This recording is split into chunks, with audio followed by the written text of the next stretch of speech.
Eu sempre que posso, eu procuro trazer programas de interesse coletivo, que é para ampliar os horizontes dos nossos telespectadores. Uma das coisas que eu aprendi é que viajar amplia bastante os nossos horizontes. E eu tenho a grata satisfação e a honra de ter entre os meus amigos um famoso viajante e aventureiro, no bom sentido, que eu admiro assim o pragmatismo dele, a coragem dele se lançar em aventuras inesquecíveis, de momento aqui pela América Latina, porque lastimavelmente ainda não se inventou uma maneira de ir para a África, Europa de motocicleta direto, né? A não ser que ele pegue um navio e fique andando de motocicleta pelo navio até chegar onde ele pretende chegar. O meu convidado de hoje é Adilton Lobo, fundador e, entre aspas, presidente da Confraria dos Lobos, que é uma organização de motociclistas especializados em longas viagens aqui pelo nosso continente. Com isso, de norte a sul, de leste a oeste, o Adilton Lobo e a sua digníssima esposa Edna já devassaram o Brasil, os Andes, a Patagônia, já estiveram no Peru, no Lago Titicaca, Machu Picchu, Chile. Melhor seria dizer onde eles ainda não estiveram. E com isso, eles fizeram um grande favor àqueles que não têm condição ou não têm coragem de fazer uma aventura dessas. Eles fotografaram, filmaram e trouxeram testemunhos das aventuras que eles viveram para que depois eles não corressem o risco de serem taxados de mentirosos. Então, eu decidi fazer uma série de programas com o meu bom amigo Adilton Lobo para que ele compartilhe conosco as suas aventuras e mostre as maravilhas que ele já viu. Então, os próximos programas desta série serão todos de viagens inesquecíveis que ele fez. A primeira, motivo do nosso programa, foi a viagem que ele fez de motocicleta, ele e a sua senhora, a Edna, para Machu Picchu, no Peru. Então, sem mais delongas, vamos reapresentar, porque ele já é velho conhecido nosso, o Adilton Lobo. Adilton, prazer em tê-lo novamente no programa. E de saída, me conte tudo sobre essa viagem a Machu Picchu. Jaime, olha, em primeiro lugar eu quero te agradecer todos os elogios, né? E dizer que a honra é nossa e te agradecer muito pelo espaço que você tem aberto para a Confraria dos Lobos, para que nós possamos divulgar e incentivar esse tipo de viagem, né? As características das nossas viagens, como já foi dito anteriormente, são longas viagens, né? E a confraria existe justamente para isso, para dar suporte, roteiros, mapas. O nosso pessoal de produção em breve colocará no rodapé dessa nossa reportagem o nosso endereço, Facebook, blog, enfim, o nosso e-mail, para que no caso de qualquer pessoa, motociclista ou não, mas que queira fazer uma viagem, né, que tenha esse suporte, mapas locais, indicativos de hotéis, indicativos de restaurantes, né, algumas peculiaridades de algumas regiões, né. Então nós temos tudo isso muito bem alimentados na nossa página do Facebook. O nosso blog está ótimo, né, tá muito confortável de se navegar, enfim. E além de tudo, nós vamos deixar aqui com os nossos telespectadores o endereço para que façam um contato direto conosco através do e-mail. Sem nenhuma dúvida. Então, é para isso que a confraria foi criada, é para isso que a confraria existe, né? É para justamente incentivar as pessoas a fazerem viagens por terra e conhecerem as culturas dos países. Nesse primeiro momento, nós estamos fazendo a América do Sul. E este ano agora, em janeiro que passou, nós tivemos em Ushuaia. E dessa forma, nós fechamos todo o território geográfico entre Ushuaia e Nazca, no Peru. Então, nesse espaço geográfico, nós já cobrimos todo esse, já estivemos em todas as cidades e regiões, enfim. E hoje, Jaime, estamos com um banco de imagens com quase 30 mil fotografias, com quase 12 horas de filmagens, né? Então, temos aí um arsenal, um material muito bom para divulgar e que a nossa intenção é que as pessoas se incentivem, né, a fazer esse tipo de viagem. Com certeza. Como o Jaime disse, hoje então vamos falar um pouquinho sobre Machu Picchu, né? Isso. Resumidamente, saímos de Florianópolis, Mato Grosso, Rondônia, atravessamos o Rio Madeira, fizemos um breve circuito no Amazonas. Do Amazonas adentramos o Acre, Inhapari, com fronteira Assis Brasil. Descemos a Porto Maldonado, já no Peru. De Porto Maldonado fomos à cidade de Cusco, né? E aí de Cusco fizemos o Vale Sagrado, atravessamos o Vale Sagrado de motocicleta até Ollantaytambo, dali pegamos um trem e fomos até Machu Picchu. Então, nesse primeiro episódio, nós vamos nos concentrar e falar um pouquinho sobre a cidade de Machu Picchu. Muito bem, vamos lá. Muito bem, então eu trouxe, o nosso pessoal de produção vai nos dar esse suporte e vai colocar, eu pesquisei na internet, Jaime, e localizei uma das primeiras fotos tiradas na cidade sagrada de Machu Picchu por Hiram Birman, que em 1911 descobriu aquela cidade através de estudos. Ele era um historiador, político, né? Enfim, amava esse tipo de assunto e fez algumas pesquisas e descobriu a localização da cidade de Machu Picchu.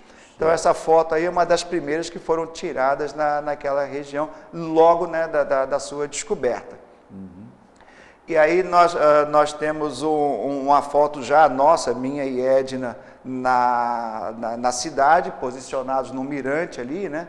Então, na sequência, nessa foto ali abaixo aparece uma panorâmica. Essa foto é meio que característica, todos que vão a Machu Picchu tiram uma foto nesse mirante. Estava chovendo, inclusive. Chegamos com frio e chuva na cidade, né? Mas no decorrer do dia o tempo melhorou, até deu um solzinho.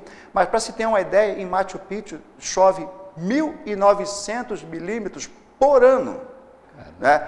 Há uma concentração de umidade muito grande na cidade de Machu Picchu. Tanto que, diz a lenda, então vem aquelas histórias, né, Jaime, que nós temos ao conversar com as pessoas ali no local, né? Isso eu não achei escrito em lugar nenhum, só de conversas informais. Diz a lenda que houve uma primeira Machu Picchu que foi totalmente devastada, né? Por avalanches e alguma tempestade forte, que houve um fluxo muito grande de águas, né? E que demoliu uma primeira cidade chamada Sagrada. E na sequência, né, foi-se construída uma segunda cidade acima dessa primeira que houve, né? Um grupo de pesquisas do National Geographic, se não me falha a memória, pesquisou e descobriu que apenas 60% da cidade aparece. Há 40% da cidade submersa, subterrâneo, né, abaixo da cidade que existe hoje. Né? Então, me parece que era uma bacia, a primeira cidade foi devastada, então fizeram um aterramento, né, com pedras e coisa e tal, e construíram uma segunda cidade em cima, né, e Machu Picchu que nós visitamos aí. Então, a carga de água, devido a essa concentração de chuvas na região, cai, ela passa por uma espécie de um filtro de pedras, um filtro de areia, e vai sair na base da montanha. Então, foi criado um sistema de drenagem, né, que recebe a água lá na cidade, filtra e devolve ao rio, né, por baixo, na base da montanha. Olha, interessante. Imagino que deva haver expedições aí fazendo trabalho de minhoca, né? Cavando túneis para ver os... Exatamente. Inclusive, quando nós estivemos lá, havia um grupo de pesquisadores chefiados por peruanos e que já tinham pedido uma licença, uma documentação, uma autorização do governo peruano para entrar nessa base, nessa cidade que ainda está... não se tem um conhecimento dessa segunda cidade, né? Eu não sei há quantas anda essa questão de formalização, mas certamente haverá uma autorização para que eles façam um estudo maior nessa cidade que a gente não vê. Guardadas as devidas proporções, me lembra da história da descoberta da cidade de Troia por Schliemann, e que estava num tel. Tel é quando tem uma porção de cidades umas em cima das outras, né? Exatamente. Então, não sabia que Machu Picchu é um mini tel, né? Porque, ao que parece, só tem uma abaixo dela, né? Pois é. Olha, vamos lá, então. Estou curioso. Esta é uma foto mais aproximada, né? Para nós termos uma ideia. Machu Picchu, há algumas vertentes sobre a finalidade de Machu Picchu, né? Então, alguns escreveram que Machu Picchu era uma cidade voltada, tipo um spa, né? Porque a civilização inca, né, teve várias tribos, várias pequenas cidades que acabaram sendo unificadas lá no final e formaram a grande civilização inca. Então, Machu Picchu servia para receber os condutores, os governadores dessas pequenas cidades, né, e fazer reuniões e descanso, enfim, alguns textos definem Machu Picchu como uma cidade spa, né? Machu Picchu se plantava, então a alimentação era de primeira, né? E era um local muito tranquilo, né, muito seguro. Então, pessoal, esses governadores, vamos chamar assim, se reuniam lá para traçar planos de expansão da civilização, para trocar informações, né, e compartilhar experiências, né, para o bem comum, para que toda a civilização se erguesse. Temos uma segunda foto mais aproximada, aparece aqui na nossa direita do vídeo, né? A parte mais administrativa da cidade, lá ao fundo a parte mais central, e notem que há uns degraus, ali embaixo existia como se fosse um anfiteatro, né? Um local onde eram feitas apresentações culturais e coisa parecida. Né? Agora, impressiona a rocha que tem lá atrás, no fundo, a outra montanha, né? Rocha pura, como se diz, né? É verdade. Rocha viva. Aqui essa é clássica, né? Sim, essa foto é clássica. Ao fundo aparece o Huayna Picchu, né? A montanha nova, né? A tradução seria, mais ao pé da letra, seria isso, a montanha jovem, enfim. E, a princípio, na foto seguinte, nós temos uma foto mais aproximada. Aí está. Esse é o cume, né? Seria o ponto mais alto de Huayna Picchu. Esta montanha chama-se Huayna Picchu. E essa parte aqui em cima parece um terraço, né, Lei? Exatamente. E aí, diz a lenda, novamente, onde viviam as 100 virgens do Deus Sol. Opa! Eram garotas que, em torno de 8, 9 anos de idade, eram convidadas, né, eram retiradas da sociedade e iriam viver, iriam morar nessa edificação com o Deus Sol, né? Então, havia um imperador inca, né, que vivia aí, né, essa seria a morada dele, e ele vivia ali com as 100 virgens do Deus Sol.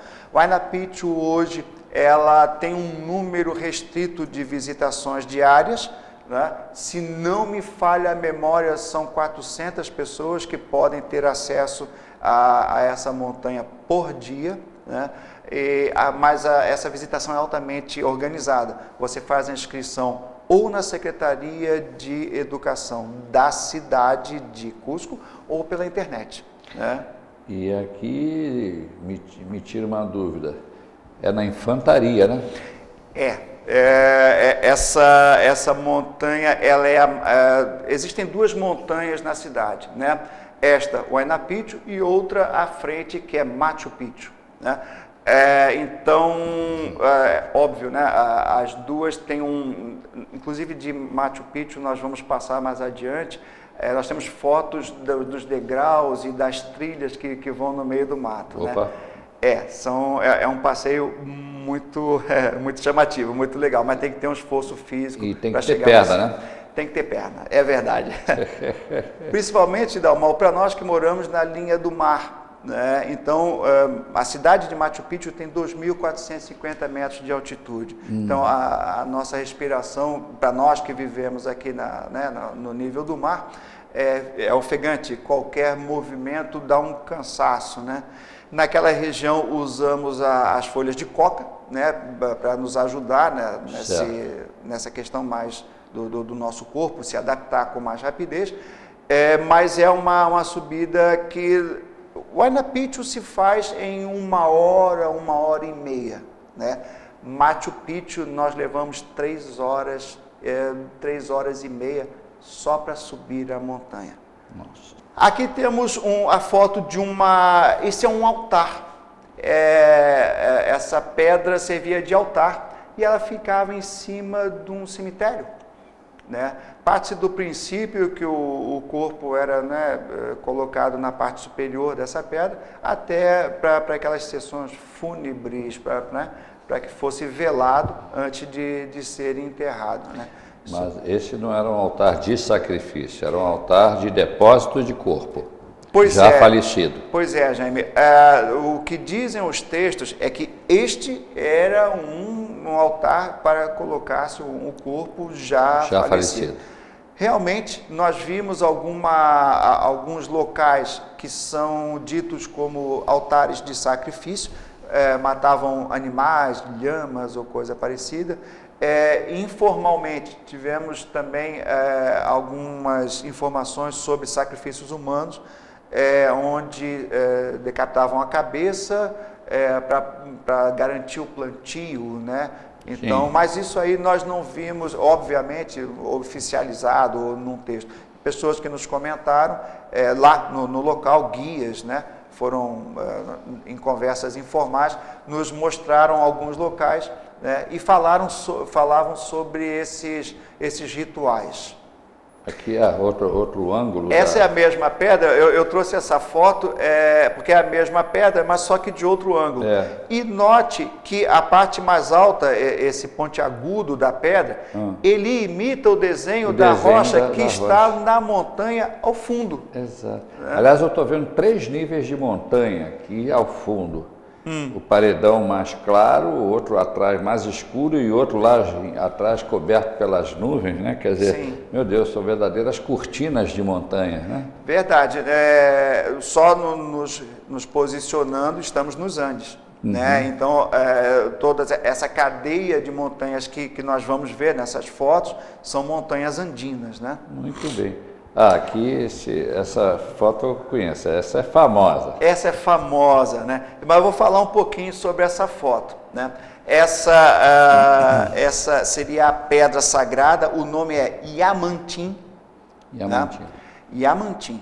A tradução seria pedra sagrada. E note, Dalmau, no topo dessa pedra tem um corte quadrado. Sim. Certo? Cada vértice desse quadrado aponta para 4 montanhas que cercam a cidade de Machu Picchu, né? E indicam exatamente norte, sul, leste e oeste. É quase como a rosa dos ventos. Como se fosse. E nessa pedra, eu li alguma coisa que ou era um relógio solar, né? Ou um relógio que marcava condições de agricultura. né? O que me chama a atenção é que nessa pedra também tem um observatório celeste.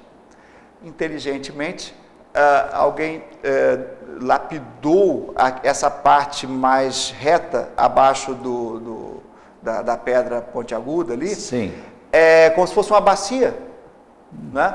Então ali colocava-se água. Obviamente, à noite, como era altamente escura, nesta água, nesse formato de bacia, o céu se refletia.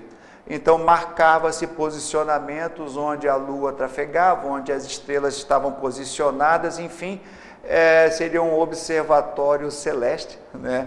Inteligentemente lapidado. Seria quase o espelho côncavo de um telescópio, né? Basicamente isso. Caramba, olha. E dizem que eles é que são selvagens, né? É verdade. Me engana que eu gosto. Pois é, a inteligência deles, para aquela época, né, eu acho que havia um acúmulo muito forte, eles eram muito estudiosos, né, muito dedicados a isso. Essa é uma oficina que, obviamente, ela está restaurada, né? Então o pessoal da conservação do parque construiu um telhado, colocou algo muito parecido do que era na época, né? Então ela aparece ali as janelas da oficina, espelhando as montanhas lá no fundo, né? Certo. Aqui outra vista da cidade de Machu Picchu. Do centro da cidade, isso. Idem. Essa foto eu queria chamar a atenção, ela mostra a parte da agricultura da cidade, ao lado agrícola, né, da cidade. Então, Jaime, chamamos a atenção do telespectador para o fato de aparecerem degraus naquele canto da foto, né, no canto mais esquerdo da foto. Certo. Esses degraus eram construídos, eram preenchidos com a parte mais funda com pedras, a parte mais superior a esta com areia e a mais acima com terra fértil. E aí eram feitas as plantações, a agricultura se desenvolvia. A horta que eles fez, lógico. Era uma horta suspensa. E que com certeza não tinha agrotóxico. Com certeza não havia. Agora, meu Deus, onde eles polir, juntar essas pedras todas para fazer, caramba. Jaime, essa região, né, havia um acúmulo de pedras e que eram retiradas de outros locais, né, e eram cortadas, né, ceifadas e colocadas assim exatamente, angularmente perfeitas e polidas. Olha, tá bom. E a gente vê o cuidado com que as pedras eram colocadas, e provavelmente por gravidade, né? Não tinha cimento. Sim. O peso já fazia com que elas ficassem uma sobre as outras e fosse muito difícil tirar. Mas está aí até hoje e você vê que elas milimetricamente se ajustam. Que trabalho de... Perfeito. Só para lembrar que nessa época eram utilizadas apenas cordas e roldanas, né? Roldanas de madeira, toncos de madeira, onde as pedras deslizavam por cima dele, né? Sei. Mas é óbvio, né? Nós não tínhamos sistemas de roldanas para subir, para tirar peso, né? do material e colocar lá em cima. Isso era no braço mesmo. E que ferramenta eles deviam usar para talhar isso aí com essa perfeição? Só para lembrar que não havia ferro. Não havia ferro, exato. Não havia ferro. Então, só para ilustrar, alguns textos dizem que havia furos na rocha e eram localizados os veios principais da rocha. Ali eram inseridos nesses furos as cunhas de madeira e que eram molhadas e à o noite, como quebrava. caía a temperatura, esfriava, congelava. No outro dia, com o sol, na hora que esquentava, aquilo dilatava, quebrava cortava direitinho. a pedra perfeitamente. Pois é. Aqui, essa outra foto é uma fotografia em detalhe dos patamares onde se localizavam as hortas, né? Exatamente. Não tinham muita largura, mas com certeza era seguro, né? Pois para nós termos uma ideia de dimensão, esses patamares têm em torno de 2,5 metros a 3 metros de largura. Né? Pois é. E também não podiam ser muito grandes, né, Dalmau, devido à quantidade de águas que escorrem. Hoje os engenheiros usam os degraus hidráulicos, não é verdade? Escada hidráulica é a expressão que é usada pelos engenheiros, né? E então vê-se que o degrau não pode ser muito largo, senão ele acaba ruindo, né, com a força de água, né? Muito bem. Olha, amigos, lastimavelmente já passou meia hora, acabou o programa. Mas é uma série. Então, semana que vem, nós vamos continuar contando as aventuras do nosso grande amigo Adilton Lobo, fundador da Confraria dos Lobos, que é uma organização motociclista que se dedica a desbravar o mundo de motocicleta. Adilton, de momento, obrigado e já continuamos aqui trabalhando. Vamos para o segundo da série. Vamos sim. Amigos, uma ótima semana para vocês, meu cordial abraço e não se esqueçam, semana que vem tem mais, não faltem. Até lá!